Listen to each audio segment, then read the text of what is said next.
ह्या मोबाईलमुळे एक मोठं ॲडिक्शन चालू झालं, व्यसनं निर्माण झाली, बरोबर की नाही? आज माझी नातवंड मी बघतोय माझ्याच घरात रात्री 2-2 वाजेपर्यंत ते चालू असतं त्यांचं काही नाही काहीतरी.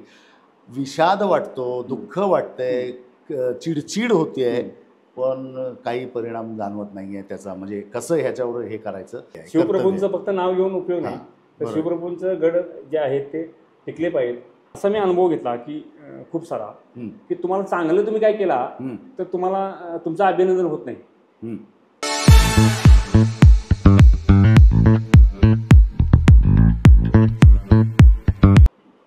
नमस्कार, मी साईनाथ सावंत.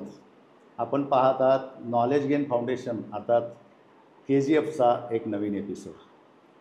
प्रथेप्रमाणे आम्ही प्रत्येक एपिसोडमध्ये वेगवेगळ्या क्षेत्रातील लोकांना आपल्यासमोर घेऊन येतो आहे. त्यांच्या क्षेत्रातील त्यांच्या कारकिर्दीचं संपूर्ण मनोगत उलगडवून पाहतो आहे. त्यांच्या कारकिर्दीच्या त्या सगळ्या संपूर्ण प्रवासाच्या अंतरंगात डोकावून पाहतो आहे आणि आपला हा त्यांचा प्रवास जाणून घेण्याचा प्रयत्न करतो आहे. या सगळ्या टप्प्यावर आजच्या एपिसोडसाठी आम्हाला एक अशी व्यक्ती लाभलेली आहे ज्यांनी ग्रामीण भागात पत्रकारितेपासून सुरुवात केली आणि आज ते एका नामवंत न्यूज चॅनलचे संपादक आहेत. त्यांच्याकडून त्यांचा आता तो सगळा पत्रकारितेचा प्रवास, त्यांना आलेली आव्हानं आणि त्यांनी स्वीकारलेली आव्हानं, त्याच्यावर त्यांनी काढलेले मार्ग वगैरे आपण जाणून घेऊया आणि समजून घेऊया की बाबा ग्रामीण भागात पत्रकारिता करणं किती सोपी गोष्ट आहे की किती प्रतिकूल गोष्ट आहे. तर जास्त वेळ न घेता मी त्यांना आपल्यासमोर घेऊन येतो आहे. त्यांचं नाव आहे श्री संभाजी जाधव साहेब. आजरा तालुक्यात त्यांचं वास्तव्य असतं. त्यांचे 3 ठिकाणी त्यांच्या कार्यालयं आहेत, कोल्हापूर, आजरा आणि बुदरगड, मला वाटतं गारगोटी. तर अशा संभाजी जाधव साहेबांना तुमच्या सहकार्याने मी इथे पाचारण करतो आहे, त्यांचं स्वागत करतो आहे. नमस्कार सर. नमस्कार. तुम्ही आपला किमती वेळ दिलात आणि आपलं मनोगत इथे व्यक्त करायची परवानगी दिली त्याबद्दल धन्यवाद. आपल्या चॅनल देखील खूप खूप शुभेच्छा. धन्यवाद, खूप धन्यवाद. तर संभाजी सर, तुम्ही ग्रामीण भागात तुमचं बालपण गेलं आणि त्याच्यानंतर तुम्ही पत्रकारितेच्या व्यवसायात आलात. पण पत्रकारितेच्या व्यवसायात येण्यापूर्वी काहीतरी करत असाल ना? हो. मग ती विद्यार्थी दशा असेल किंवा काहीतरी उद्योग किंवा काहीतरी नोकरी किंवा ते आम्हाला जाणून घेण्यात इंटरेस्ट आहे. 1994 साली आजरा येथील व्यंकटराव हायस्कूल या ठिकाणी मी शिक्षण झालं माझं. तर व्यंकटराव हायस्कूल मी 10वी झाल्यानंतर मी घरची परिस्थिती बिकट असल्यामुळे मी निर्णय घेतला की आता पुढं काय करायचं. आपल्याला तर रिफिल मिळत नाही, पेन मिळत नाही, पॅन्ट मिळत नाही घराला, आई वडील आपले गरीब. मग आपण त्यानंतर निर्णय घेतला की 10वी नंतर आपण परीक्षा वगैरे दिली आणि मुंबईला जायचा मी निर्णय घेतला. पोटा पाण्यासाठी. जे बहुतांश युवक करतात इकडचे. आमच्या घरासमोर एक मुलगा होता, तो त्याच्या आजीला भेटायला आला होता. तो बोलला का बसलायस? तर काय नाही म्हटलं, परीक्षा झाली, आता काहीतरी करायचा विषय आहे. मग शाळा शिकत नाहीस तर बघूया नंतर, पण आता पोटा पाण्याचं ते बघितलं पाहिजे. बरोबर. मग त्या वयात मी निर्णय घेतला. तो बोलला मी आज संध्याकाळी मुंबईला चाललोय. मग मी पण येतो बोललो. 2 पिशवीमध्ये एक शर्ट पॅन्ट घातली आणि त्याच्यासोबत आईनं 75 रुपये घेतले आणि मी मुंबईचा रस्ता धरला. मुंबईचा रस्ता गाठला. त्या ठिकाणी मग एक 5-6 वर्ष. बरं, मग हे जे अकाली प्रौढत्व येणं हे बहुतांश मुलांच्या ह्याच्यात घरची परिस्थिती हे झाल्यामुळे अकाली प्रौढत्व येतं आणि जबाबदारीची जाणीव होते आणि मग मुलं शहरी भागात वळतात. चला काही नाही काहीतरी आपण कष्ट करूया आणि 2 पैसे मिळवूया आणि घराला हातभार लावूया, या उद्देशाने तुम्ही मुंबईकडे वळलात. बरं, मग तिकडे गेल्यानंतर तुम्हाला लगेच काही जॉब वगैरे मिळाला किंवा तिथलं तो संघर्ष कसा होता? तिथला संघर्ष आता होतो की स्थानिकला प्रत्येक गावातली एक मंडळीची खोली असते. त्या मंडळीच्या खोलीमध्ये आपण जाऊन राहायचं. मग ती स्थानिक लोक, आपले गावची लोक असतात, ती काहीतरी आपल्याला नोकरी बघतात वगैरे, प्रयत्न करतात. आणि खास करून कोल्हापूरकरांचं डेलाय लोड हे माहेर. हो, नक्की नक्की. तिथे ते गाळे आहेत आणि बैठकीच्या खोल्या आहेत. त्या ठिकाणचा मी एक 2 दिवस आसरा घेतला त्या खोलीचा. आणि तिथे मग माझा एक चुलत भाऊ होता, त्याने मला एक डेअरीमध्ये कामाला लावलं. मला डेअरीमध्ये कामाला लावल्यानंतर तिथं मी थोडंसं शिकलो, तिथं मी रमलो. आणि कालांतराने मग मला तिथून माझे मोठे भाऊ आहे, त्यांनी मला इचलकरंजीला घेऊन आले. इचलकरंजीला म्हटलं तू इकडे ये नोकरी वगैरे. माझा भाऊ मला म्हटलं की या म्हणलं. तिथून मग माझा ॲक्च्युली प्रवास सुरू झाला इचलकरंजीतून. इचलला मी 15-20 वर्ष इचलला होतो. म्हणजे ऍक्च्युली जन्मभूमी जरी आजरा असली तर माझी कर्मभूमी इचलकरंजी माझी. मग मुंबईत किती महिने किंवा वर्ष काढली? मुंबईत 6 वर्ष काढली तुम्ही? 6 वर्ष काढली.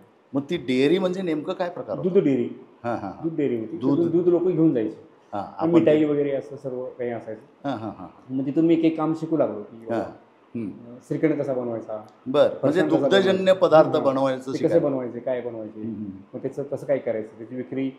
आपण एक स्टेप बाय स्टेप आपण मोहरीपासून ते मॅनेजरपर्यंत आपण तिथं आपण आपला प्रवास. पेढे बनवायला शिकलात का? हां, पेढे बनवायला शिकलो, फरसाण बनवायला शिकलो. कधीतरी पेढे खायचं जास्त माझी त्यात हातखंडावर. श्रीखंड बनवायला खूप काही शिकलो आणि त्यातून तो प्रवास करत मी इचलकरंजीमध्ये 5-6 वर्षानंतर तुम्ही तिथे स्थानांतरित झाला. मग इचलकरंजीला आल्यानंतर तुमचा नेमका व्यवसाय काय? व्यवसाय म्हणजे भावाने तुम्हाला काय नोकरी लावली की व्यवसाय करायला लावलं? नाही, मूळचे आमचे काही व्यवसाय होते. कापड बनवणे. अच्छा. असे काही व्यवसाय होते. म्हणजे तुमचे लूम्स होते. राजकीय माझे भाऊ, मोठे भाऊ माझे, चुलत भाऊ माझे राजकीय होते. अच्छा. शिवसेनेचे ते जिल्हा प्रमुख होते. आणि इतर मग व्यवसाय वगैरे आमची संस्था होता, हायस्कूल वगैरे असं होतं. मग ते सांभाळताना माझ्या असं लक्षात आलं की आपण शिक्षण पण घेतलं पाहिजे. ते पुंडलिक जाधव साहेब एक मोठे भाऊ. काय म्हणताय? अच्छा. चला, आपल्याला वाटलं की आता शिक्षण पण आपण घेतलं गरजेचं आहे. मग तिथून मी शिक्षण सुरुवात केली. पुन्हा 5-6 वर्ष गॅप टाकून त्यानंतर पुन्हा मग 11वी-12वी हे पुढचं चालू केलं. मग दिवसभर ऑफिस करणे, संध्याकाळी नाईट कॉलेज वगैरे करणे हे चालू केलं आणि शिक्षण वगैरे घेतलं. मग BCom वगैरे तिथंच झालो. तिथून मग सामाजिक कार्य चालू झालं की आज काही मोर्चे आहेत, सामाजिक आंदोलनं वगैरे त्याच्यात काम करू लागलो. विद्यार्थी संघटनेचं काम करू लागलो. असा प्रवास. म्हणजे तुम्ही चळवळ्या झालात? हो, चळवळ्या. मला सामाजिक काम खूप आवडायचं. आंदोलनं वगैरे खूप मला त्यातली आवड होती. आणि तिथून हा प्रवास माझा 15 वर्षाचा प्रवास तिथं राहिला. त्या दरम्यानच्या काळात आमचे आईवडील आजारी होते, असायचे. मग वडील म्हणजे माझे मुंबईला गिरणी कामगार होते. वडील आमचे रिटायर होऊन आल्यानंतर मग घरची परिस्थिती दरम्यानच्या काळामध्ये वेगवेगळ्या सुविधा याच्यातून नोकऱ्या चालू झाल्या. काही माझा जो मोठा भाऊ होता तो नोकरीला होता. त्यामुळे परिस्थिती बऱ्यापैकी ठीक होती. पूर्वीचं तशी होती तशी काय बऱ्यापैकी सुधारणा झाली होती. त्यामुळे पुन्हा गावी आलो मी. तिथून माझं लग्न निमित्त मी गावी आलो. मग आई वडील वयस्कर असल्यामुळे सगळे झाल्यामुळे म्हटलं की आता तू इथं राहायला पाहिजे. त्यामुळे मी इथं राहिलो. परंतु पहिलीपासून ते 10वीपर्यंत असताना मला लिखाणची फार आवड. मी कवी, शायरी असं काही लिखाण करायचो. आणि माझे वडील ग्रंथ वाचक होते. अरे वा. आता देखील आमच्या घरामध्ये माझी जेवढी संपत्ती नाही तेवढी माझी आणि माझ्या वडिलांची पुस्तकं आहेत. क्या बात आहे. ती खरी संपत्ती आहे. ती संपत्ती आहे. आज देखील मी आठवड्यातून 1-2 पुस्तकं नवीन घेतोच. रात्री मला वाचनाची खूप आवड आहे. गेली 15 वर्षापासून रात्री 1 पर्यंत मी वाचन करतो. तो व्यासंग व्यसनाप्रमाणे जोपासला. त्यामुळे याच्यातून पत्रकारिता क्षेत्राकडे येत असताना त्या गोष्टी सांगत असताना हे सांगणं गरजेचं आहे की मला हे पूर्वीपासून वेळ आहे लिखाणाचं, त्यामुळे शब्द सामर्थ्य प्राप्त झालं. आणि ते वडिलांनी घरातून मुळात शिकवलं. वाचन श्रावण महिन्यामध्ये आमच्या घरी ग्रंथ लावला जायचा. लहानपणापासून आम्हाला ते आमच्यामध्ये रुजले गेले की बाबा कानावर शब्द पडत राहिले किंवा प्रत्यक्ष आपण वाचत राहिला. त्यामुळे त्याची आवड होती. आणि इचलकरंजीमध्ये असताना एक तिथं साप्ताहिक होतं. आज देखील ते आहे दैनिक म्हणून. दैनिक राष्ट्रगीत म्हणून आता आहे ते साप्ताहिक होतं. त्याचं काही कामकाज तिथले संपादक होते ते आबा जावळे म्हणून होते. ते कामकाज आमच्या ऑफिसमधून चालायचं. शिवसेनेचे जिल्हा ऑफिस होतं. तिथून ते काही येऊन बसायचे वगैरे वगैरे. मग आम्हाला वाचायचं म्हणायचं की बाबा पेपर त्यांचा आहे. मग ते मग कधीतरी आम्ही लिहायचो असं. मग एखादी बातमी लिहायची वगैरे. कधीपासून आम्ही ते त्याचं आवड होती आम्हाला. प्रत्यक्षात त्यावेळी आम्ही पत्रकारिता म्हणून काम केलं नाही. त्यावेळी आम्ही कार्यकर्ता म्हणून काम करत होतो. त्यामुळे ते आपण काय केलं नाही. पण बातमी कशी लिहावी, कशी बनवावी, मी लिहिली तर कशी असेल याची तुम्हाला ती हळूहळू सवय झाली. मग तिथून ऍक्च्युली मी पत्रकारितेचं माझं कामाला सुरुवात झाली होती. त्यानंतर इकडे आल्यानंतर देखील मी शिवसेना या पक्षाचं काही दिवस काम केलं. परंतु आपल्याला कोणाला त्यात दोष द्यायचे नाही. परंतु काही सध्याच्या अलीकडची राजकीय प्रवृत्ती ती आमच्या विचारांना न पटणारी झाली. आणि आम्ही त्यातून ठरवलं की आपण हा राजकीय संन्यास घ्यावा. हे काम आपलं नव्हे सामाजिक काम संवेदनशील माणसाचं काम नव्हे. नाही, आपण सामाजिक काम भरपूर केलं. त्याचा रिझल्ट देखील आम्ही प्रत्यक्षात एक वेळ घेतला मतपेटीच्या माध्यमातून. तर तो रिझल्ट काय आम्हाला सहन न होणार होता, अपेक्षा भंग करणार होता. होय होय. जे कामं आपण करायची आणि त्याचं तो रिझल्ट मला लोकांनी दिला की लोकांनीच मला सांगितलं की तुझं काम नव्हे, काम नव्हे. त्यामुळे तू त्यांनी मला शिकवलं, त्यांनीच मला खऱ्या अर्थानं राजकारणातून बाहेर काढलं. त्यांचा मी आभारी आहे. खरंच आभारी. बरोबर आहे. आपला पिंड नव्हे.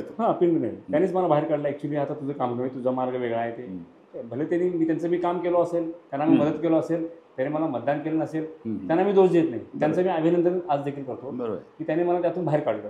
त्यामुळे एक नवीन मार्ग तर दिसला. राजकीय चिखलातून बाहेर काढण्याचं काम मला लोकांनीच केलं. त्यामुळे तिथून आम्ही बाहेर पडलो. 2013 पासून आम्ही पत्रकारिता क्षेत्रामध्ये काम करायला चालू केलं. 2014 मध्ये आपण पत्रकारितेची सुरुवातीला तुमचा रोल काय होता? म्हणजे बातमी देणं, बऱ्याचदा असं असतं की त्या गावातल्या बातम्या गोळा करून पाठवणं आणि मग संपादक त्याच्यावर संस्कार करून त्याला योग्य बातमीचं स्वरूप आणून, म्हणजे कच्ची बातमी असते बरोबर की नाही. ती सुरुवातीला प्रत्येकाच्या आयुष्यात येते की आपण जे पाठवतो ते अंतिमता तशीच येईल असं नाही. बरोबर. त्याच्यावर संपादकीय काहीतरी संस्करण होतच असेल ना, किंवा त्यातले जे माहीर तिथले लोक बसले ते टेबलवर करणार. मग तुमचं प्रवास तसा सुरू झाला की तुम्ही स्टार्टलाच सगळ्या गोष्टी? नाही, एका मी मासिकला लेखन करत होतो. दरम्यानच्या कामामध्ये आम्ही सर्व काम थांबवल्यानंतर मी एका मासिकला लेखन करत होतो. लेखन करता करता मग गडिंगमधील एक साप्ताहिक रणरागिणी हे यांची माझी भेट झाली. त्यांनी सांगितलं की तुम्ही आमच्यासोबत काम करा. ठीक आहे, त्यांचं मी मान्य आहे म्हणलं. ठीक आहे, मग जाऊन गडिंगमध्ये ऑफिसला भेटून आम्ही लिखाणकाम चालू केलं. तर लिखाणचं काय, बातमी लिहिणं हा विषय माझ्यासाठी काय फार मोठा नवखा नव्हता, तो काही विषय नाही. तर देखील मी पहिलंही माझ्या आयुष्यातली बातमी लिहिली ती म्हणजे राम मंदिर कधी होणार. राम मंदिरचा विषय बरेच वर्षापासून प्रलंबित होता. त्यामुळे पहिला माझा अग्रलेख लिहिला होता मी, राम मंदिर कधी होणार या विषयावर अग्रलेख लिहिला होता. तिथून सुरुवात झाली. तिथून हळूहळू आपलं रोजच्या बातमी, नियमित बातम्या, एखादा विशेष अग्रलेख, स्तंभलेखन हे सर्व हळूहळू चालू झालं. आणि त्यानंतर मी 2-3 वर्ष काही साप्ताहिकला मी तिथं काम चालू ठेवलं, चालू ठेवलं सगळं. त्यानंतर मग पोर्टल चॅनल थोडी बाहेर आली. पोर्टल चॅनलला काम करत असताना कोल्हापूरमध्ये एक पोर्टल चॅनल होतं. त्या पोर्टल चॅनलला मी काम केलं. आमची टीम होती, 25-30 जण आम्ही होतो. सगळे तालुक्यातील, जिल्ह्यातील सगळे पत्रकार त्या ठिकाणी काम करत होते. तिथे काम करत असताना 10व्या मिनिटाला आमची बातमी प्रसिद्ध करायचो आम्ही. आता घडलेली घटना 10व्या मिनिटाला बातमी करून आम्ही ती पाठवून प्रकाशित होतो. फक्त इतकाच की संपादक ती आमची बातमी केव्हा लावणार ह्याची आम्ही प्रतीक्षेत असायचो. अच्छा, म्हणजे तुमच्याकडून 10व्या मिनिटाला ती तयार असायची, ऑफिसला जायची, ती पोचवायची. तर ती आमची बातमी केव्हा लागणार, मग आम्हाला फोन करायला लागायचे. मग ते एवढं मी अर्जंट बातमी लिहिली आणि एवढं गेलोय खास तर मी तिथं आणि बातमी केली. वाढणारी महागाई आणि त्या प्रमाणात न वाढणारं उत्पन्न, यामुळे चिंतित आहात का? चिंता करू नका, आपले उत्पन्न वाढवा. एक असा पार्ट टाइम व्यवसाय जो करताना तुम्ही अपयशी ठरलात तरी नुकसान शून्य, पण यशस्वी झालात तर मात्र हवे तेवढे पैसे कमवण्याची संधी. समजून घ्यायला आवडणार नाही का? संपर्क करा. आवडला तर त्याचा लाभ घ्या. कव्हर केली मी सगळे. तुम्ही ती बातमी लवकर प्रसिद्ध करावी अशी आमची त्यात पत्रकार म्हणून भूमिका असायची. पेपर प्रिंट मीडियाची काय दुसऱ्या दिवशी बातमी लागणार तो काही विषय नाही, परंतु आमची बातमी लवकर लागावी असे काही विषय चालू होते आमचे. 2-4 वर्ष आम्ही ते 2-3 वर्ष तरी आम्ही ते काम चालू ठेवलं. आणि एका नेत्यावरती आधारित एक माझी बातमी होती आणि ती बातमी त्या संपादकाने लावली नाही. ठीक आहे. मग मी त्यांना जाब विचारलं की तुम्ही ही माझी बातमी का लावली नाही, का थांबवली नाही, ती उद्या लाव्या परवा लाव्या असं करत माझी बरेच दिवस ती बातमी लावली नाही.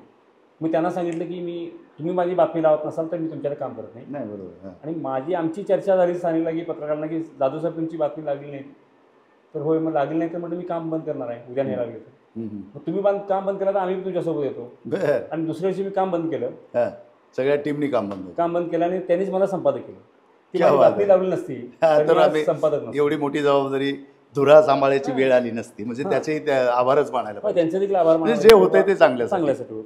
मग तिथून मग ती मुलं बाकीचे पत्रकार म्हटले की आता आम्ही काय करायचं, मग आम्ही चॅनल काढू म्हटलं स्वतः. मग पोर्टल चॅनल आम्ही चालू केलं. अच्छा, पोर्टल म्हणजे पूर्वी ज्या चॅनेलवर होतं ते पण पोर्टलच होतं की? पोर्टल होतं ते. अच्छा अच्छा, ते पण पोर्टल होतं, पोर्टल लाईव्ह होतं, पोर्टल होतं. त्यांनीच मला इथपर्यंत पोहोचवलं की बाबा तुमचं हे आता हे काम नाही आहे, तुम्ही आता दुसरं काम केला, इतरांना तुम्ही काम दिलं पाहिजे. आम्ही इतरांना काम द्यायला चालू केलं. जसं आम्हाला कोणतरी काम देत होतं की तुम्ही आमच्याकडे काम करा, तुम्ही या पेपरला काम करा वगैरे, तर मग प्रिंट पाहिजे म्हटल्यानंतर मी त्यानंतर मला सामनाला मी प्रयत्न करायला चालू केला. म्हणजे सामना हा बाळासाहेबांचे विचारानुसार किंवा बाळासाहेबांचे आमचे विचार आम्हाला पटायचे. बरोबर आहे. आणि शिवसेनेचं काम केलं होतं, विचार पटल्याशिवाय कोणी करतो. आणि त्यांचं काम काय खूपच. आणि बाळासाहेबांचे अग्रलेखाचं लोक वाट बघत असायचे चातकासारखी, त्यातला एक आवड बाळासाहेबांच्या प्रेम म्हणून आम्ही ते सामनाला काम करायला चालू केलं. विनंती करून त्यांना भेटून होते. तर तिथं 3-4 वर्ष सामना देखील आम्ही. मध्येच एक जरा आठवतो तुम्हाला, वृत्तपत्र लिखाणाचं किंवा वाचक म्हणून तुमच्यावर जसं बाळासाहेबांचा बऱ्याच जणांचा प्रभाव आहे, तर तत्कालीन कोणते संपादक तुम्हाला प्रभावी वाटून गेले किंवा ज्यांचा प्रभाव राहिला, त्यांच्या भाषेचा, त्यांच्या विषयाच्या हाताळणीचा किंवा त्यांचा निपक्षपातीपणाचा किंवा असे दुसरे कोणते संपादक जे तुम्हाला आत्ता स्मरतायत? आता ते कदाचित काळाच्या पडद्याआड पण गेलेले असू शकतात, जसं माधव गडकरी साहेब लोकसत्तेला होते वगैरे वगैरे. तर असे तुमच्यावर प्रभाव टाकलेला कोणता संपादक? प्रथम नाव घ्यायला गेलं तर बाळासाहेबच. अर्थातच हो. त्यांचं तर पहिल्याच आमच्याकडे आहेच पूर्वीपासून, तो काही भाग नाही. त्यानंतर लोकसत्ताचे संपादक होते. लोकसत्ता एक चांगलं दैनिक आहे. ते वसंतराव भोसले होते, सकाळचे आहे. खूप चांगलं त्यांचं काम, लेखन वगैरे सर्वच होतं किंवा एक मार्गदर्शन असायचं. असे खूप सारे आहेत, त्यांची नावं घेणं म्हणजे आम्ही इतकं मोठं नाही. त्या काळात ते लोकसत्ता, महाराष्ट्र टाइम्स इकडे पोहोचताना पण 2 दिवसानंतर पोहोचायचा म्हणा. 2 दिवसांनी, त्यामुळे सामना देखील 2 दिवसांनी. मग ते तळवळकर सर असतील, माधव गडकरी साहेब, कारण त्यांचं चौफेर वगैरे आम्ही वाचायचो. इतकं सुंदर मुंबई चौफेर, तो त्यांचं सदर यायचं. आणि ती जी ओघवती भाषा होती ना, ती खरंच खूप छान होती. आणि वाचत राहावं आणि हे करत राहावं, शब्दसंग्रह पण वाढत राहिला. म्हणजे साहित्यिक भाषा होती ती. नक्कीच. तर जसं बाळासाहेबांची एक वेगळी खुमासदार शैली होती, तर तशी प्रत्येकाची आपली आपली एक शैली होती ना. पत्रकार म्हणून आपल्यावर कोणाचा ना कोणातरी प्रभाव असतो. म्हणून मी हा प्रश्न मध्येच अडवून. अनेक चांगल्या संपादकाचा आदर्श वाचन करूनच आम्ही अनेक पत्रकार देखील घडत असताना अनेक प्रत्येकाची एक लकब असते. अनेक लेखकांचं वाचन करून, अभ्यास करूनच पत्रकार देखील घडत, कवी घडत असतो, लेखक घडत असतो. ते इतरांच्या लेखातून वाचन केल्यानंतरच घडत असतो. ती घटना सादर करण्याची त्याची प्रत्येकाची आपली आपली एक शैली असते, नाही का? आता लेखक म्हटलं तर प्रबोधन ठाकरेंचं वाचन करण्याची पुस्तक वाचन तेवढी थोडी कमीच आहे. आज खूप सारे आपल्या महाराष्ट्रामध्ये इतके मोठे कवी आहेत. मृत्युंजयकार शिवाजीराव सावंत साहेब, तर हे तर या मातीतलेच आहेत ना, आजऱ्याच्या. किंवा रणजित देसाई साहेब, त्यांच्या त्या कादंबऱ्या आजही आजरामर झालेल्या आहेत. आज छावा चित्रपट त्यांच्या कादंबरीवर, किती अभिमानास्पद गोष्ट आहे की या मातीतल्या व्यक्तीचं ते. आजरेकर म्हणून आम्हाला खूप अभिमान आहे. खूपच असायला पाहिजे, प्रश्नच नाही. आणि कोल्हापूरकर म्हणून कोल्हापूरकरांना पण असायला. तर अच्छा, तुम्ही वाचनाच्या बाबतीत बोललात की मग वाचनाचा मला छंद होता. कथाकार, कादंबरीकार, ललित साहित्य, इतर. तर वाचनाच्या ह्याच्यात दुसऱ्या लेखकांपैकी असा कोणत्या लेखकाचा तुमच्यावर प्रभाव किंवा तुम्हाला आवडलेला लेखक किंवा बाबा ती शैली, जसं आता पूर्वी वि स खांडेकर साहेब असतील किंवा नासी फडके सर असतील किंवा जयवंत दळवी साहेब असतील, ह्या प्रत्येकाचा एक आपला बाज होता. वपू काळे आहे ना. तुमच्यावर प्रभाव टाकलेली व्यक्ती कोण? मी आता वि स खांडेकर, तुम्ही म्हटला वि स खांडेकर असं मी बोलणार होतो. परंतु इतर पुस्तकांमध्ये म्हटलं तर मी आता परवा मी छत्रपती शिवाजी महाराजांच्यावरती जास्त अभ्यास करतो. परवा देखील राजा शिवछत्रपती ही पुस्तकं मी 2 आणली होती. ही पुरंदर यांची होती, बाबासाहेब पुरंदर यांची होती. तर बाबासाहेब पुरंदर यांची मी भरपूर पुस्तकं वाचली. मग बाबा आमटे साने गुरुजी वगैरे ही काय. वि स खांडेकरचं देखील मला खूप सारा प्रश्नच नाही. खांडेकर साहेबांची भाषा, ती अलंकारिक, ते फार वेगळ्या तोडीचं. ते ययाती, मी माझ्या लहानपणी वाचलेली कादंबरी ययाती. तर तो प्रभाव कायम राहिला, म्हणजे मरेपर्यंत राहणार, त्यात काही शंका नाही. त्याचा खांडेकर न विसरणारं व्यक्तिमत्व आहे. हां, त्याचं तुमच्या पत्रकारितेच्या ह्याच्यावर प्रतिबिंब पडतं काय?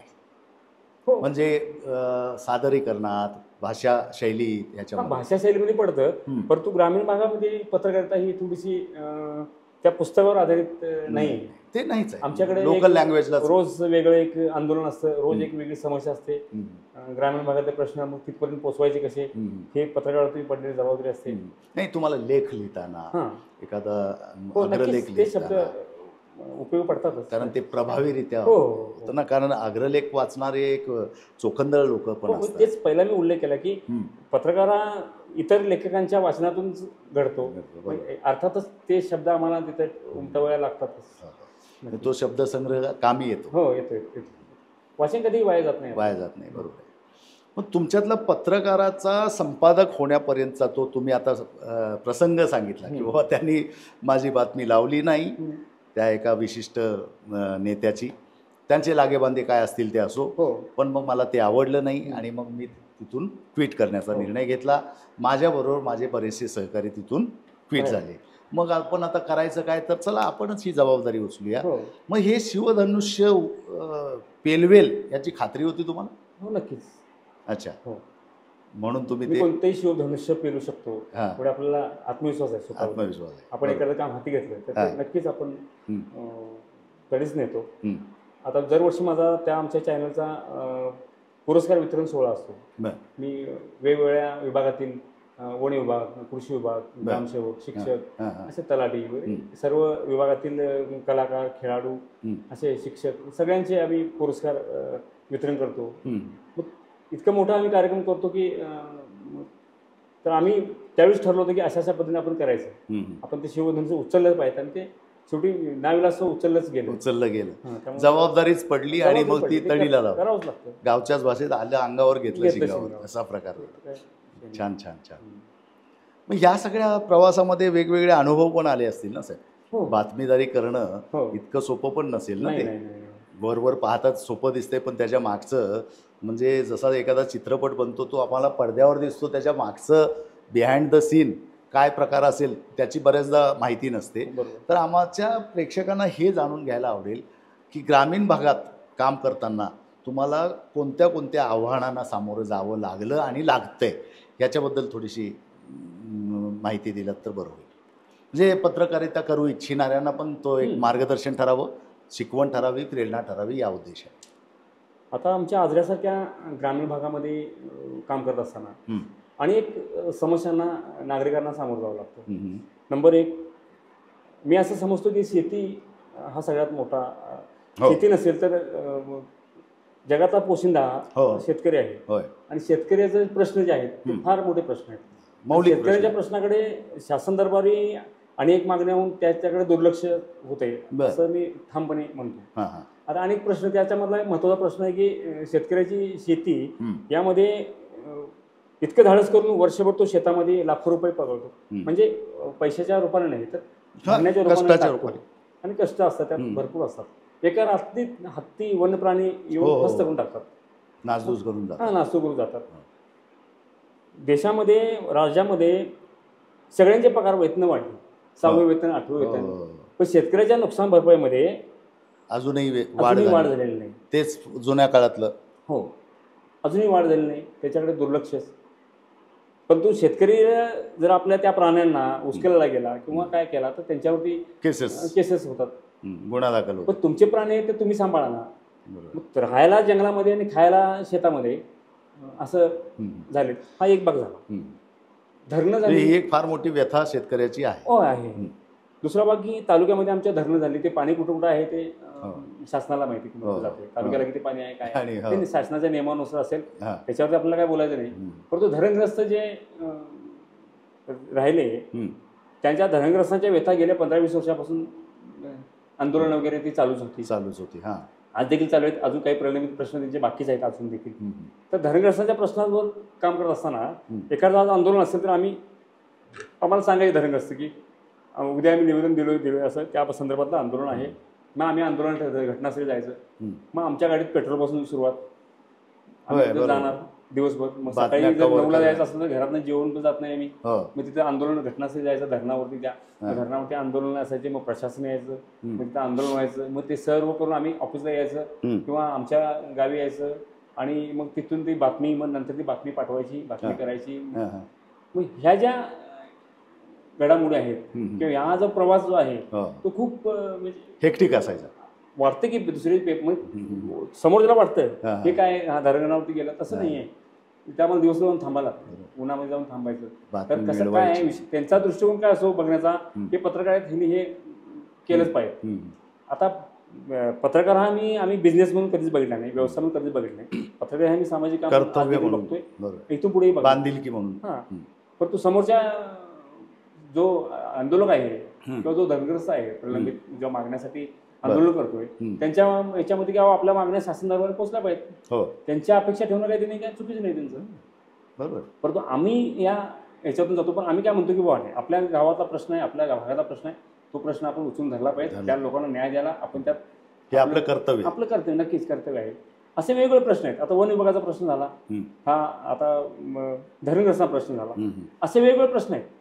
आज कोल्हापूर जिल्ह्यामध्ये जे आंदोलन आजरा तालुक्यात होतं, त्या आंदोलनाची झळ कोल्हापुरात पोहोचून ती महाराष्ट्रापर्यंत विधानसभापर्यंत पोहोचते. पण त्याचं काही आंदोलनही आतापर्यंतच्या इतिहासामध्ये ते सुरुवातीचं आंदोलन आजऱ्यात होतं आणि ते आंदोलन मग कोल्हापुरात पोहोचून कोल्हापुरातून म्हणजे ते पेटत जाणं, त्याची गंगोत्री आजऱ्यापासूनच. त्यामुळे याच्यामध्ये चळवळीची जी लोक आहेत, आजरा तालुक्यातील चळवळीची जी लोक आहेत किंवा विविध पक्षाची संघटनेची जे एखादा विषय धरून आंदोलन छेडतात आणि ते आंदोलन करतात, काही मग आंदोलन तडे जातात, काही आंदोलन थांबतात. हा भाग त्या वेळचा विषय किंवा त्यांना काही अधिकारी म्हणतात किंवा आम्ही तुमचा व्यथा मांडतो, आम्ही तुम्हाला न्याय द्यायचा प्रयत्न करतो, तुम्ही आंदोलन नका करू, थांबा, असे पण विषय असतात. काही प्रत्येक वेळेला प्रशासनाशी हाकरा टोकरीच केली पाहिजे असं नाही. काही वेळेला समन्वयाची पण भूमिका घ्यावी लागते, त्यांचे सामंजस्याची पण भूमिका घ्यावी लागते आणि ते करतात लोक. तसे आजरा तालुक्यात काही अधिकारी जे लाभलेत ते तसे काही हाताच्या बोटावर वगळतात, सगळे अधिकारी चांगले लाभले तालुक्याला देखील. मग ते वेगवेगळ्या विभागाचे असतील, प्रत्येक तहसील कार्यालय असेल, सगळ्या विभागाचे चांगले लाभले अधिकारी. काही थोडी फार वळगळतात, ते लागले चांगले. त्यामुळं एकमेका सहाय्य करू अवघे धरू सुपंत, ते अशा पद्धतीनं सांभाळून घेत गेलं. परंतु पत्रकारितेमध्ये ग्रामीण भागातले विषय मांडून ते शासन दरबार पाठवण्याची जबाबदारी ही तालुक्यातील सगळ्या पत्रकारांची फार मोठी आहे. प्रत्येकाची काय, आमची देखील काय परिस्थिती नाही, प्रत्येक पत्रकाराची परिस्थिती असते. आता कालच्या उदाहरणात 1-2 दिवसापूर्वी मला एका हॉटेल कामगारांना विचारलं की साहेब काय नाही, तुम्हाला काय सरकारी पगार आहे? म्हणजे किती गैरसमज आहेत बघा. हो, तुम्हाला सरकारी पगार आहे आणि तुम्हाला सरकार पगार देतं, पत्रकार तुम्ही आहे. अरे म्हटलं तुला कोण सांगितलं? म्हटलं पण मग तो आहे का ते पण सांगा. तू पगारवर काही नसतो. एक चॅनल चालवणं म्हणजे किती मोठं बाळणपण आहे. हा जाहिरात आमचा पगार असतो. नाही, पण ते कमर्शियली मिळवणं, जाहिराती मिळवण्यासाठी सुद्धा आपली हे सांभाळून, म्हणजे इमेज सांभाळून, ती सुद्धा एक तारेवरची कसरत आहे ना. कुणी हौसेने देतो जाहिरात, त्याचा पाठपुरावा करणं व सातत्यपूर्वक आणि मग ती जाहिरात मिळवणं. एक म्हणजे पत्रकारितेचे 2 भाग आहेत ना, एक मार्केटिंगचा भाग आहे, एक तुमचा जो नेहमीचा आहे तो आहे. मग हे किती खडतर आहे. खडतर हा प्रवास, घरचा प्रवास खडतर. घरात उत्तर द्यायचे, घर चालवायचं आहे विषय, ते घरातच मग ऐकून घ्यायला लागते सगळं. रात्री अपरात्री अपघात झाला कोणाचा, मी 12-1 वाजता उठून जातो. बापरे, फोन आला, अचानक अपघात झाला, कोणाचा फोन आला, अशी काही समस्या आली, कोणाला ऍडमिट करायचं आहे, काय करायचं आहे, तर आम्ही जातो, मदत कर. त्यात मुळात आम्हाला सामाजिक कार्याची आवड असल्यामुळे आम्ही ते झोकून घेतो. बरोबर. प्रत्येक गोष्टीत आपण काय ते बातमीदारी आणि व्यवसाय म्हणून नाही. बरोबर, सामाजिक बांधिलकी आपण जपायचं. पण मग याचा सगळ्याचा परिणाम आपल्या स्वतःच्या वैयक्तिक जीवनावर पण होत असतो, घरच्यांच्यावर होत असतो आणि तिथून मग तो विरोधाला सुरुवात होते किंवा ह्याला. मग ह्या गोष्टीला कसं मॅनेज करता येतं? ह्याच्यातून असा मी अनुभव घेतला की खूप सारा, की तुम्हाला चांगलं तुम्ही काय केला तर तुम्हाला तुमचं अभिनंदन होत नाही. तुम्ही एखादी गोष्ट चुकीची कधीतरी जी बरोबर असली, त्या गोष्टीची कोणाचा काही संबंध नसला तरी त्या गोष्टीचा निषेध होतो. म्हणजे आमचा आम्ही सत्कार समजतो आमचा निषेध म्हणजे. पण चांगल्या कामाचं तुम्ही कौतुक करणार, जर चुकीच्या कामाला तुम्ही, जर चुकीचं काम नसताना त्या कामाला जर चुकीचं म्हणताय तर तुम्ही चांगल्या कामात कधीतरी कौतुक केलं पाहिजे. त्याचे हितसंबंधांच्या तुम्ही आडवे येत आहे ना, मग तुमचं कसं काय कौतुक करणार? कौतुक करायचं राहून दे, स्वतःच तुमचं कामाचं कौतुक केलं आम्ही, त्याची बातमी केली, त्याचं तुम्ही कधी अभिनंदन करत नाही. कधी करत. मग तुम्हाला दुसऱ्याच्या एखाद्या चुकीच्या विषयावरती निषेध करायचा अधिकारच नाही ना. तुम्ही कधी कोणाचं कौतुक केलं असला तर तुम्हाला निषेध करायचा अधिकार. तुम्ही कोणाचं कौतुकच कधी केलं नाही, मग चुकीचं असं त्यावेळी चुकीचं म्हणता, ते ऍक्च्युअली चुकीचं नसतं. आमचं मत, आम्ही जनतेचं काय मत आहे ते आम्ही मांडत असतो, वस्तुस्थिती काय आहे ती मांडत असतो. त्यात आमचा काय त्यात विषय नसतो. एखादी घटना आहे, एखादी गोष्ट आहे की आता एखादी बिल्डिंग आहे, शैक्षणिक एखादी बिल्डिंग आहे, शाळा एखादी आहे, आम्ही त्याच्यावर लिहिलो की बाबा ही शाळा मुलांना धोका आहे, इथं छत पडण्याची शक्यता आहे, कमकुवत झाले, मग आम्ही कोणावर लिहिणार? जिल्हा परिषद दुर्लक्ष किंवा पंचायत समिती दुर्लक्ष, त्यातून नवीन जे संबंधित आहे त्यांना जबाबदार. याच्यामध्ये कुणा स्थानाचा विषय येत नाही ना. बरोबर. त्या व्यक्तीने त्या विषयावरती ऑब्जेक्शन घेणं, म्हणजे उदाहरण तुम्हाला म्हणजे बरोबर. तर असं अशा काही मग घटना घडतात. मग त्याच्यातून आम्ही काय निराश नाही होत, नाराज नाही होत, आणि ते निषेध केला म्हणून पुन्हा डगमगत पण नाही. असे वेगवेगळे अनुभव येतात.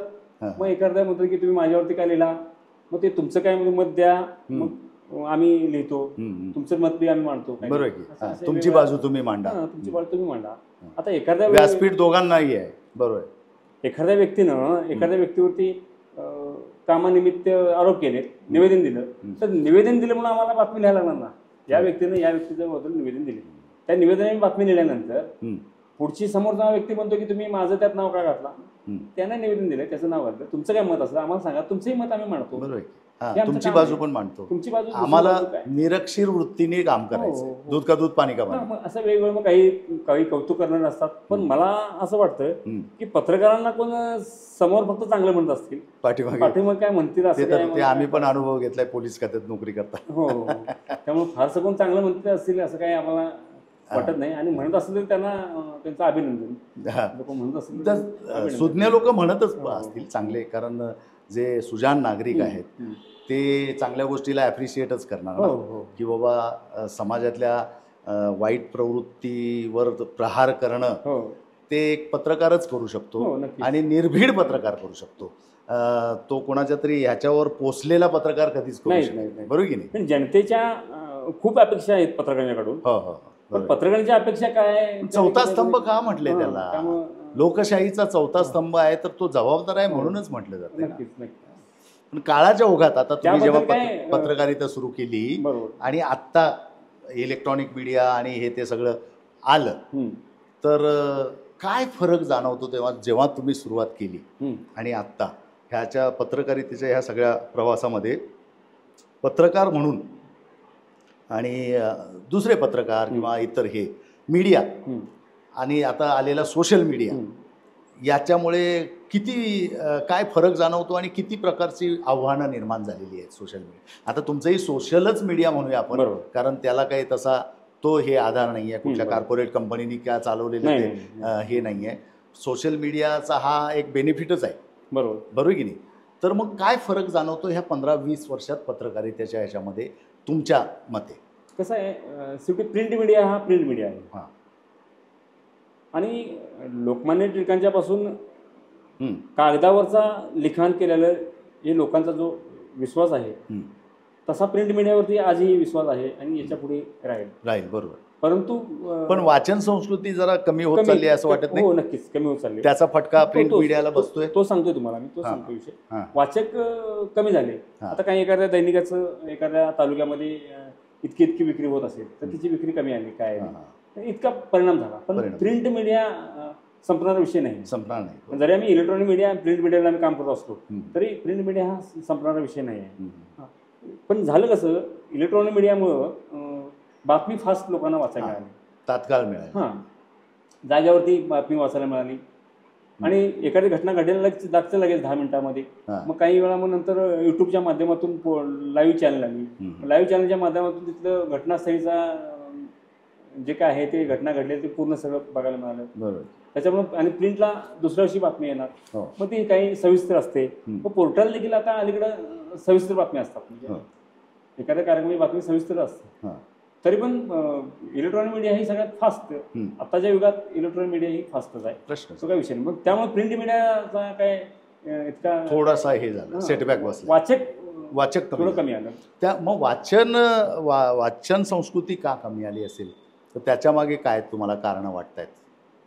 कारण बघा, तुमच्या आमच्या काळात आपण कुसुमार अग्रज वाचले, किंवा तुमचे मगाशी म्हटल्याप्रमाणे वि स खांडेकर साहेब वाचले, ना. सी. फडके साहेब वाचले, जयवंत दळवी साहेब वाचले, पु ल देशपांडे साहेब वाचले. आत्ताच्या नवीन पिढीला त्यांची ओळखच नाही आहे. मग हा जो आता गॅजेट आलं हातात, म्हणजे मोबाईल आला, त्या मोबाईलमुळे एक मोठं ॲडिक्शन चालू झालं, व्यसनं निर्माण झाली, बरोबर की नाही? आज माझी नातवंड मी बघतोय माझ्याच घरात रात्री 2-2 वाजेपर्यंत ते चालू असतं त्यांचं काही नाही काहीतरी. विषाद वाटतो, दुःख वाटतंय, चिडचिड होते आहे, पण काही परिणाम जाणवत नाही आहे त्याचा. म्हणजे कसं ह्याच्यावर हे करायचं, ह्या सगळ्या गोष्टीचा परिणाम झाला असेल या वाचन संस्कृतीवर. कारण तुम्हाला श्रवण शक्ती वाढली ना, श्रवण व्यवस्था उपलब्ध झाली. आता कुकू FM सारखं हे पुस्तकं तुम्हाला ऑडिओच्या स्वरूपात आणली. सोशल मीडियामुळे काय झालं, सोशल मीडियामुळं लोक विनाकारण वेळ आपला त्या मोबाईलमध्ये घातला. आपण किती वेळ कशाला देतो, आणि त्याच्यामध्ये सोशल मीडियामध्ये कसं आहे, तुम्ही जर एखादं काय बघत असाल फेसबुकला, युट्यूबला किंवा कशाला बघत असाल, तुम्हाला काय आवडते त्या समोरच्या व्यक्तीला कळतं, आणि तेच तुम्हाला पुन्हा पुढचा व्हिडिओ, नेक्स्ट व्हिडिओ तो येतो, त्यात तुम्ही गुंतला जाताय. यात लोक तरुण पिढी गुंतली ह्याच्यामध्ये. आता आम्ही देखील त्यावेळी, आम्हाला काही शिक्षक आता आमचे म्हणतात, त्यावेळी तुम्ही वाचन केलं असता तर पुढे गेला असता असं म्हणतात. आता तुम्ही वाचन करताय, ते वाचन त्यावेळी केलं नाही. मी शाळा शिकवतो त्यावेळी मी वाचन केलं नाही, शाळेचा पुरता अभ्यास मर्यादित, आणि पुस्तकं ते उघडलं नाही. आणि आता वाचन करता, वेळ गेल्यानंतर आम्ही वाचन केलं. तसं या नवीन पिढीला पण तेच लागू होतंय की आता वेळ गेल्यानंतर त्यांना कळणार की वाचनाचं महत्व काय आहे. आपण पेपर वाचले पाहिजे, पुस्तक वाचले पाहिजे, हे सोशल मीडियातून बाहेर पडलं पाहिजे. अगदी बरोबर. आपण त्याला किती वेळ दिला पाहिजे हे जोपर्यंत आपल्याला समजत नाही, सोशल मीडियावर आपण किती वेळ दिला पाहिजे ते किती. आता काही जण असे आहेत की आमचे मित्रमंडळी, दुसऱ्या मिनिटाला मला मेसेज असतो एका वेळी, सेंड मी, असा स्टेटस कुठला लावला, कुठला काहीतरी ते सेंड मी, म्हणजे इतका फास्ट बघत लोक. खरंय, तात्काळ बघितला जातो आणि हे केलं जातं. माझ्या वाढदिवसाचे मला आलेले मेसेज मी एकेकाला 3 महिन्यांनी रिप्लाय दिलाय, धन्यवाद म्हणून. अरे ते बघतोच का नाही मोबाईल. आता आमच्या मोबाईलला 3-3.5 हजार मेसेज असतील, आम्हाला ते बघायला देखील वेळ नसतो, आम्ही तितक्या त्यात वेळ देत नाही.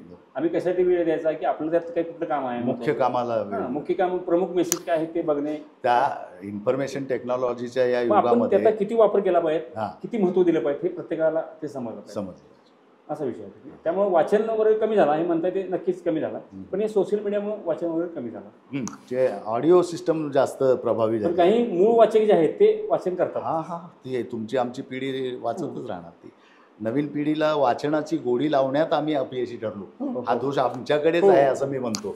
म्हणजे त्या पिढीला दोष देण्यापेक्षा आम्हाला वाचनाची गोडी कशी लागली साहेब. चांदोबा नावाची पुस्तकं होती, तुम्हाला लहानपणी आठवत असतील. विचित्र विश्व नावाचं एक पाक्षिक यायचं, त्याच्यामध्ये विचित्र घटनांचा उल्लेख असायचा.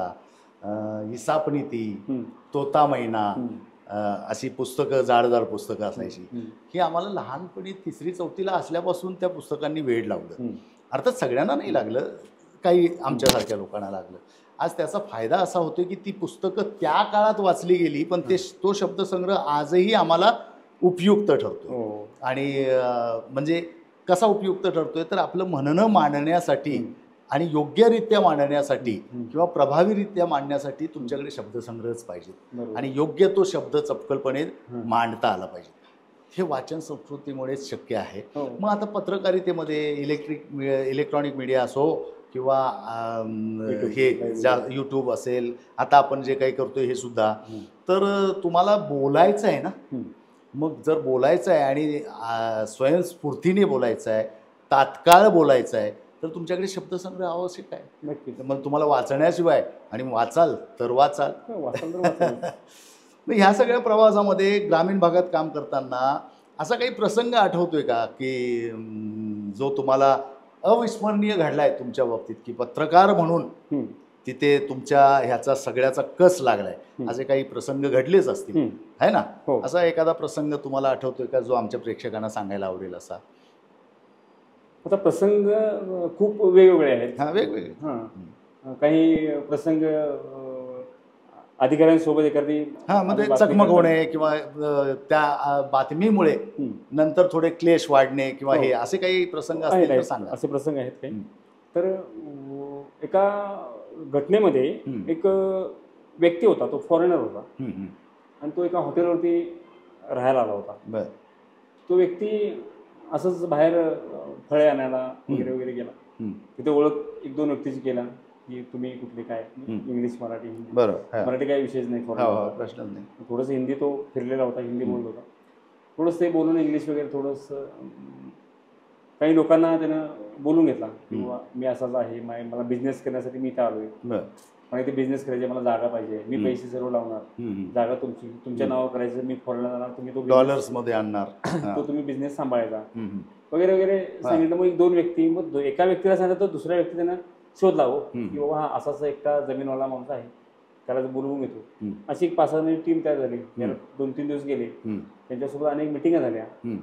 आणि मग एक वेळ मी सहज चालला असताना चालली होती, काय विषय, ते एक माणूस आला एक, आणि तो मोठा बिझनेस आहे, बिझनेसमॅन, तो इथं इन्व्हेस्टमेंट करणार आहे आणि मोठा प्रोजेक्ट आणून 1000 लोकांना काम मिळणार आहे. चांगली गोष्ट आहे म्हणतात. 1000 लोकांना काम मिळत असेल त्याच्याविषयी बेरोजगार मुलं मिळत आहे, शासन काय कुठं काय जागा भरायला तयार नाही. आता मध्येच विषय घेतला.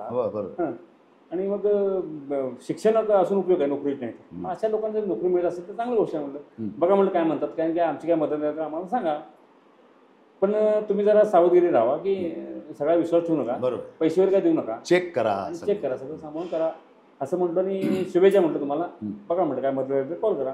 आणि मी गेलो, आणि त्या दुसऱ्या दिवशी मी कोल्हापूरला गेलो.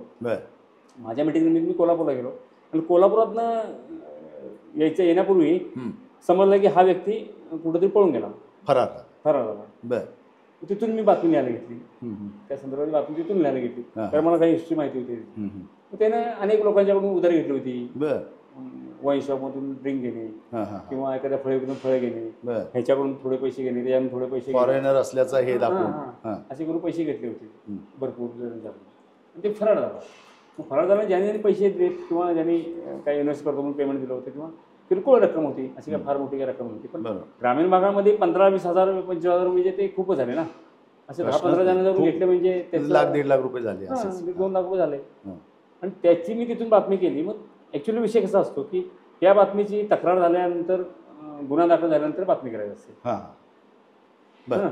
पण लोकांची फसवणूक झाल्याची तर बातमी देऊ शकतो ना. मग त्याबाबत लोकांनी असा जो व्यक्ती होता आणि पुन्हा हा कुठे दुसरीकडे गेला, त्यांना फसवणार, गुन्हा दाखल व्हायचा विषय नाही, पण हा व्यक्ती दुसरीकडे गेला, त्यांची फसवणूक होऊ नये म्हणून मी त्या संदर्भातली अवेअरनेस लोकांची ती बातमी कोल्हापूरला यायच्या अगोदर बंटी बबली पशार म्हणून मी जनजागृतीसाठी केली. लोकांना धोका होऊ नये. आमचा कुठल्या प्रश्नाच्या विरोधात किंवा काय असं काय विषय नव्हता. लोकांची पुन्हा इथं फसवणूक झाली, ज्यांची फसवणूक झाली त्यांना दुसऱ्या एरियात जाऊन तेच धंदे करणार, आणि कुणाची वैयक्तिक झाली असेल त्यांनाही कळावं की असं माझी देखील फसवणूक, आणि त्याची मोडस ऑपरेंडी पण लोकांना कळावी आणि लोकांच्यापर्यंत पोहोचावा मेसेज यासाठी आम्ही केले. तर त्या विषयात मला खूप त्रास झाला.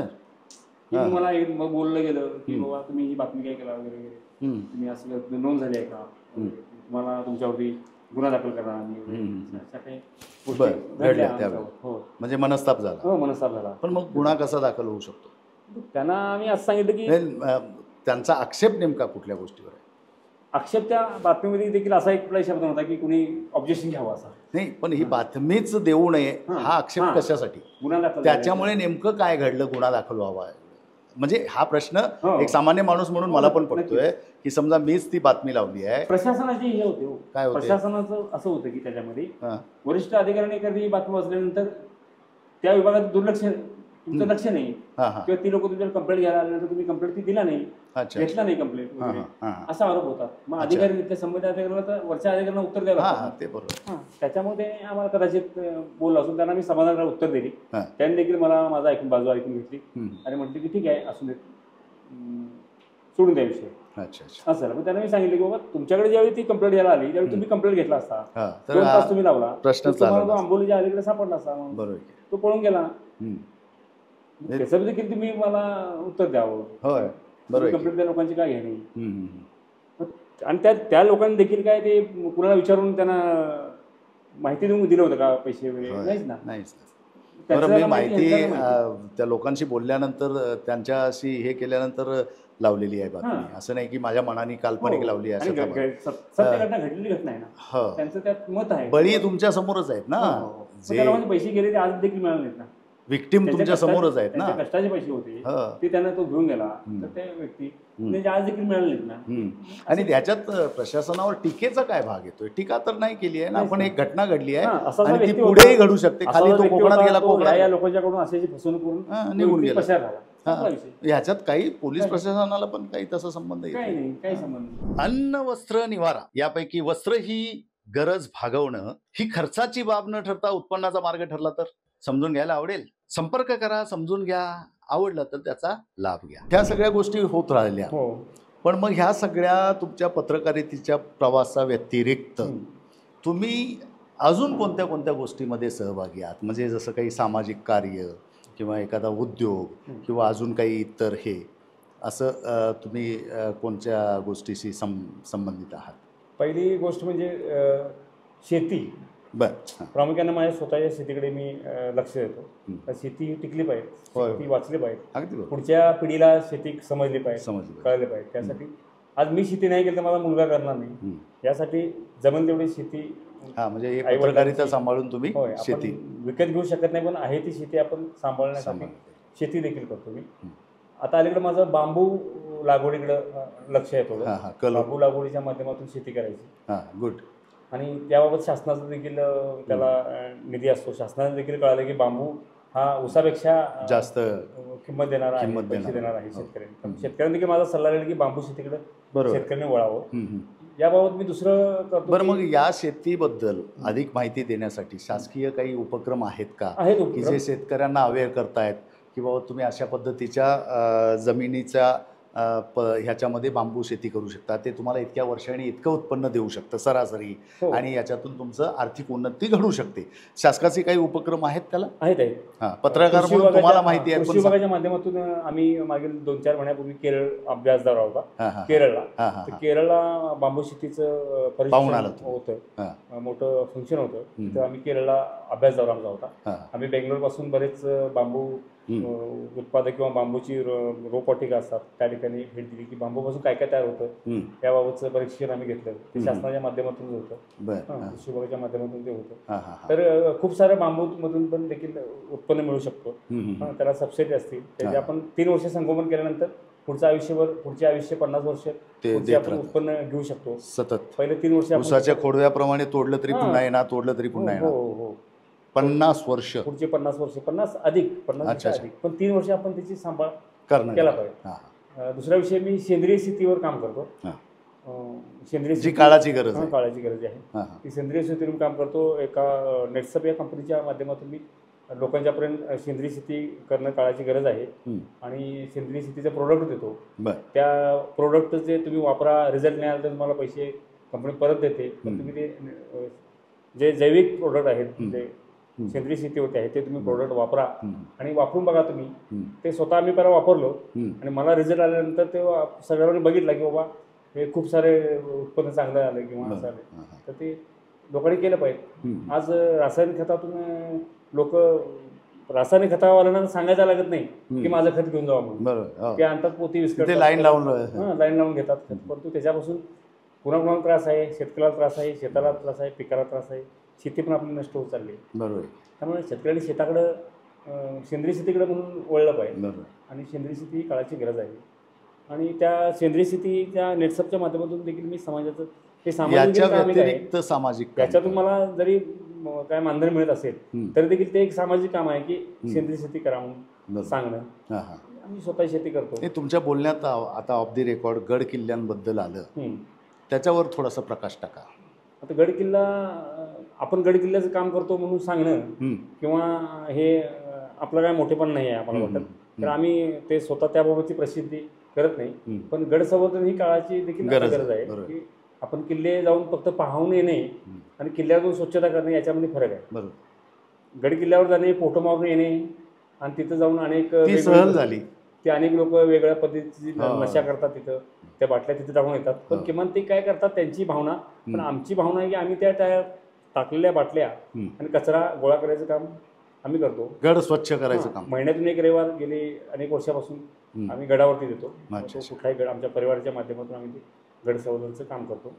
आम्ही मग ते कोणाला सांगायचं जात नाही की आम्ही गड संवर्धन करतो. ठीक आहे, नाही, पण हे का सांगणं गरजेचं आहे की ही प्रत्येक नागरिकाची ही जबाबदारी आहे. शिवप्रभूंचं फक्त नाव घेऊन उपयोग नाही, तर शिवप्रभूंचं गड जे आहेत ते टिकले पाहिजेत. त्यासाठी शासनाचं आम्ही लक्ष वेधण्यापेक्षा शासनाचं आम्ही लक्ष पत्रकारितेतून केंद्रित करू, पण गड संवर्धनामधून लक्ष केंद्रित करायचं काम आम्ही करत नाही. आम्ही फक्त जाऊन तिथं स्वच्छता करायचं, तिथलं गड डागडुजी करायची, ठेवायची, ते काय शासनाचं काम आहे. फक्त स्वच्छता ठेवणे आणि तिथलं पावित्र्य जपायचं आम्ही करतो. बरं, ह्या पत्रकारितेमुळे तुमचा सरकारी कार्यालयांशी सातत्याने संपर्क येत असेल, सरकारी उपक्रमांशी, सरकारी योजनांची. तर पत्रकार म्हणून सरकारच्या प्रतिनिधींना किंवा माध्यमांना संपर्क साधताना तुम्हाला कसा प्रतिसाद मिळतो?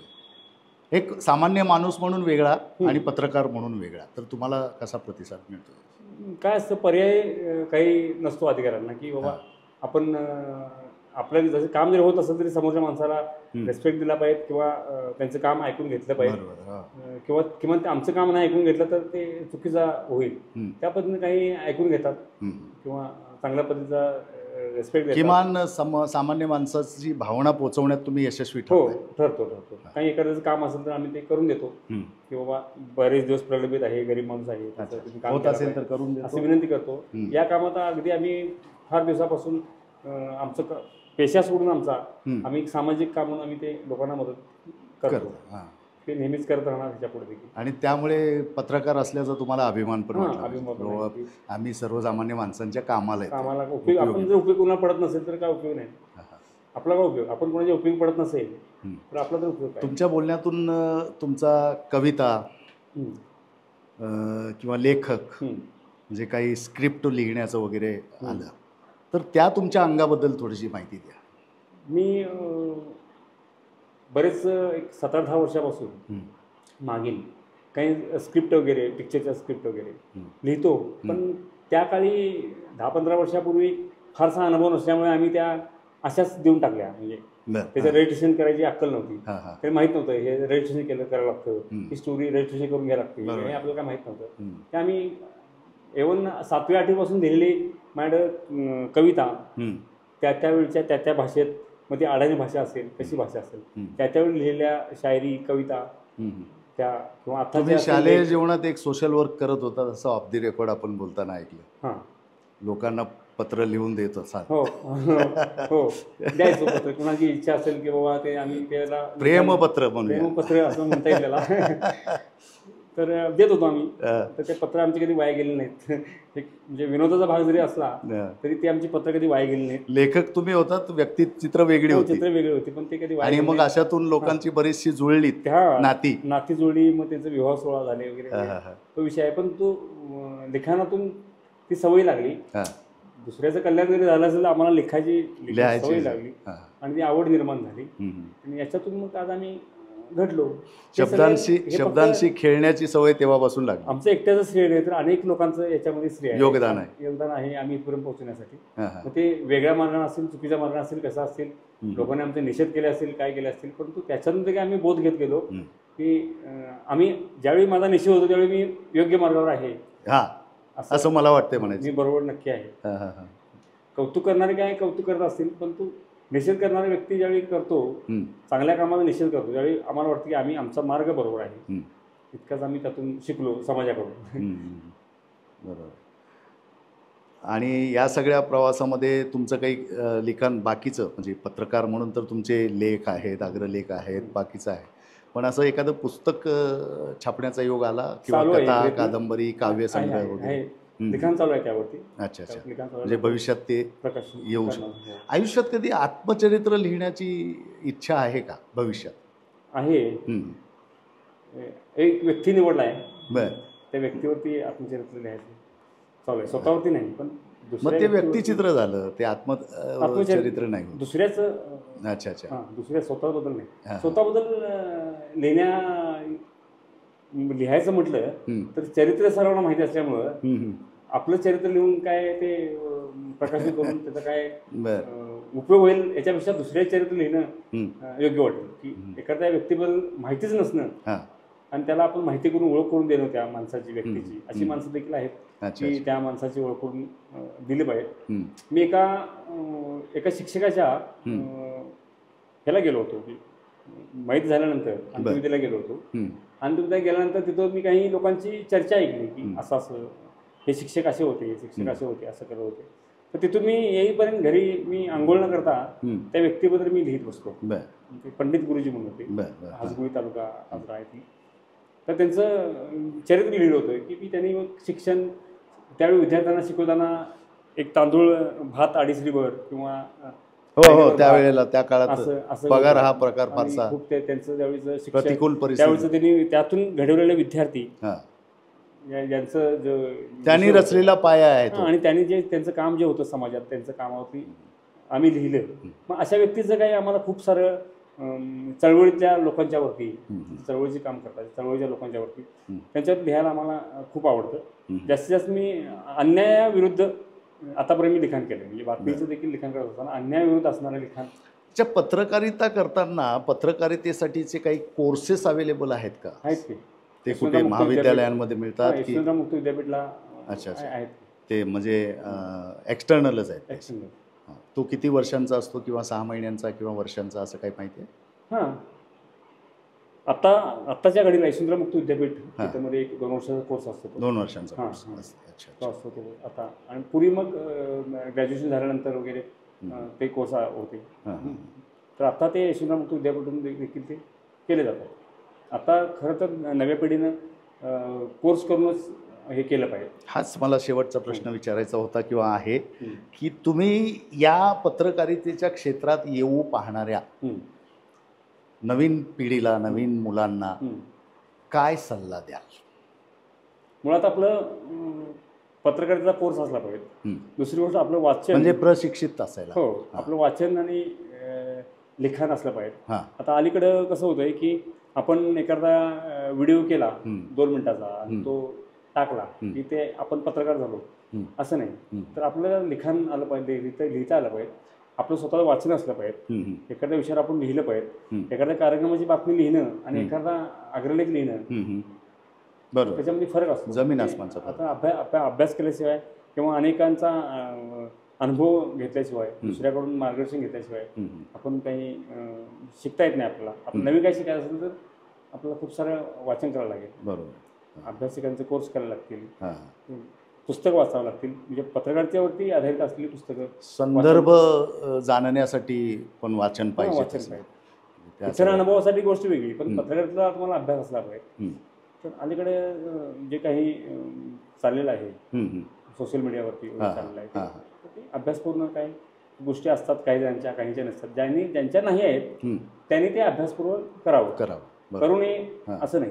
त्यांनी ते अभ्यासपूर्वक करावं, आपण अभ्यास करावा त्याचा. म्हणजे एखाद्या मुलाला पत्रकारितेत करिअर करावं असं वाटतंय, तर असे करिअर आहेत पत्रकारितेत? इतकं सोपं नाही राहिलेलं.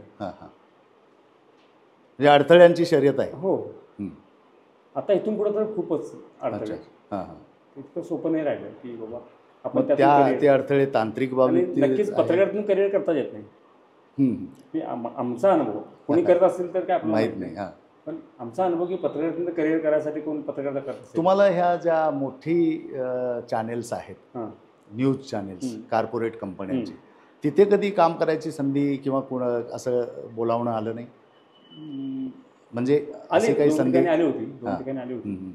मोठ्या चॅनेलचा एक हिस्सा बनण्याची संधी? हो आहे संधी, पण त्यांचे काही नियम्स वगैरे, आम्हाला इथून ग्रामीण भागातून आम्ही जाणार, वाहनाची सुविधा, अचानक एका ठिकाणी जायचं असेल, घटना घडली तर ते काही चॅनल आपल्याला काय आम्हाला त्यांनी फक्त बातमी विचारणार की बातमी अजून काढली नाही, तिथपर्यंत जाण्याची आपली सुविधा किंवा इतर ज्या गोष्टी आहेत त्यामध्ये त्याला आर्थिक पाठबळ ते देत नाही, कमी पडतो. ते पाठबळ देत असतील काय नाही याची कल्पना ज्या ठिकाणी आता जे पत्रकार काम करत असतात त्यांनाच माहिती. आम्ही प्रत्यक्षात गेलो नाही, त्यामुळे आम्हाला त्यातलं काय माहित नाही. कारण जेव्हा चॅनल अपेक्षा करतं की बाबा 50 किलोमीटर अंतरावर एक अशी काहीतरी इन्सिडन्स घडलेला आहे आणि तुम्ही आपल्या चॅनलवर पहिली बातमी ब्रेक झाली पाहिजे, तर अर्थातच त्यांचा तो जो रिपोर्टर आहे पत्रकाराचं असलं पाहिजे, कौशल्य प्लस त्याला ते सगळी सुविधा पण असले तर तो जाईल ना, आहे की नाही? मग त्या सुविधेसाठीच आम्ही थोडंसं थांबलो. अच्छा. की त्या सुविधा जर उपलब्ध नाही झाल्या तर आपण त्या सुविधा स्वतः उपलब्ध करू शकत नाही. आता तुमच्या चॅनेलवर काम करणारे तुमचे जे सहकारी आहेत ते आणि तुम्हाला मिळणाऱ्या रेव्हेन्यूबद्दल तुम्ही संतुष्ट आहात? हां, नक्कीच आहे, समाधानी आहे. अच्छा, म्हणजे तुम्हाला पुरेशा प्रमाणात हो रेव्हेन्यू जनरेट होतो? मुळात पैसे मिळवण्यासाठी आम्ही पत्रकारिता करतो नाही, मान्य आहे ना, पण लष्कर सुद्धा पोटावर चालतं म्हणतात ना, तर तुम्ही लष्कराचाच एक भाग बनूया. मग त्यासाठी तुम्हाला मी सांगितलं ना की मी शेती करतोय, मी नेटसप कंपनीचं काम करतोय किंवा वेगवेगळे आम्ही काही काम. म्हणजे तुमच्या उत्पन्नाचे वेगळे वेगळे मार्ग, तसेच तुमच्या सहकाऱ्यांचे पण आहे. गरजा खूप कमी असल्यामुळं नाही, तसेच ते तुमचे मार्ग झाले, तुमच्या सहकाऱ्यांचे पण तसेच मार्ग असतात. असेच माणसं आम्ही योग्य ती माणसं निवडले त्यांचं, आणि त्यांना आम्ही जाहिरातची टक्केवारी वगैरे आम्ही जाहिरात वगैरे ते आर्थिक नियोजन काहीच नाही असं नाही, पण योग्य मार्गाने आणि जाहिरातीच्या मार्गातून आम्ही काय ते आमचं आर्थिक सोर्स आहे. मग आता तुमच्या चॅनलनी एवढी मजल मारली आहे की तुम्हाला जाहिराती इझिली मिळतात आणि तुमचे जाहिरातदार तुमच्या ह्याच्यावर संतुष्ट आहेत, तुमच्या रीचवर. गेल्या मार्केटला गेल्या 10-15 वर्षापासून ज्यावेळी पोर्टल चॅनल तुरळक होती कोल्हापूर जिल्ह्यामध्ये, त्यावेळी आम्ही एंट्री केली आहे. त्यामुळे आता आम्ही काय आज नवीन नाही आहे, पोर्टल किंवा युट्यूब चॅनल घेऊन आम्ही इथे नवीन नाही आहे. आम्हाला तुमचं युट्यूब चॅनल पण बऱ्याच लोकांच्या पर्यंत पोहोचलं. हो, 10 वर्ष झाली.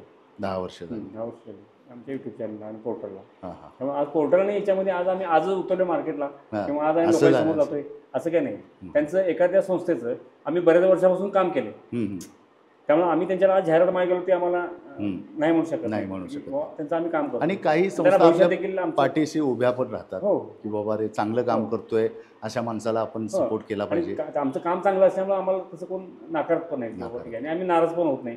एखाद्या वेळी नाकारलं, भाऊ तुम्हाला पुढच्या वेळी देऊ असं मदत करतात. त्यांची पण आर्थिक अडचणी असू शकतात, त्यांच्या पण समजून घेतल्या पाहिजे ना असं. तर हे होते संभाजी जाधव सर, ज्यांच्याशी आपण त्यांच्या पत्रकारितेच्या जीवनाच्या अंतरंगात आपण आज डोकावून पाहण्याचा प्रयत्न केला आहे. तो कितपत तळापर्यंत आपण पाहू शकलो आहे मला माहीत नाही, पण मला खात्री आहे तुम्हाला हा पॉडकास्ट नक्कीच आवडला असेल. अशा वेगवेगळ्या क्षेत्रातील विविध व्यक्तींना तुमच्यासमोर आणण्याचा आमचा प्रयत्न सतत चालू राहणार आहे, पण तुमच्या आशीर्वादाची, प्रेमाची आम्हाला अत्यंत गरज आहे. तर आमचं हे चॅनेल लाईक करा, शेअर करा, सबस्क्राईब करा, चांगले कॉमेंट्स द्या आम्हाला प्रोत्साहन देण्यासाठी, आणि असंच प्रेम आमच्यावर कायम राहू द्या. पुन्हा भेटायचं असेल तर कधीतरी कुठेतरी थांबणं आवश्यक आहे, म्हणून आता थांबतोय. लवकरच भेटूया पुढील भागात. धन्यवाद सर, वेळ दिल्याबद्दल. शुभेच्छा. धन्यवाद.